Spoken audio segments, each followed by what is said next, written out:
മുന്നറിയിപ്പില്ലാതെ പടിയൂർ പഞ്ചായത്തിലെ ചീപ്പ് തുറന്നതിനെ തുടർന്ന് മലിനജലം ഒഴുകിയെത്തി. വെള്ളാങ്കല്ലൂർ പഞ്ചായത്തിലെ കൂട്ടാല പ്രദേശത്തെ മത്സ്യ കർഷകർക്ക് വൻ നഷ്ടം. മലിനജലം കയറിയതിനെ തുടർന്ന് 6 മത്സ്യക്കൂടുകളിലെ മീനുകൾ ചത്തുപൊന്തിയതോടെ ഏകദേശം 8 ലക്ഷം രൂപയുടെ നഷ്ടമുണ്ടായതായി കർഷകർ അറിയിച്ചു. വെള്ളാങ്കല്ലൂർ പഞ്ചായത്തിലെ കൂട്ടാല പ്രദേശത്ത് കരിമീൻ കൂട് കൃഷി നടത്തിയിരുന്ന മത്സ്യകർഷകരായ ഷെജിലൻ, വിനയൻ, സുരേഷ്, ജിബിൻ എന്നിവരുടെ കൃഷിയിടങ്ങളിലാണ് വ്യാപക നാശനഷ്ടം സംഭവിച്ചത്.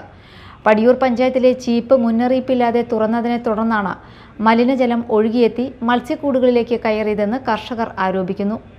മത്സ്യങ്ങൾ കൂട്ടത്തോടെ ചത്തുപൊന്തിയതോടെ കർഷകർ കടുത്ത പ്രതിസന്ധിയിലായി. സംഭവസ്ഥലം Vellangallur panchayat standing committee chairperson Preethi, Musammil എന്നിവർ സന്ദർശിച്ച് സ്ഥിതിഗതികൾ വിലയിരുത്തി. നഷ്ടം സംഭവിച്ച മത്സ്യ കർഷകർക്ക് ആവശ്യമായ സഹായം ലഭ്യമാക്കാൻ നടപടി സ്വീകരിക്കണമെന്ന് നാട്ടുകാർ ആവശ്യപ്പെട്ടു.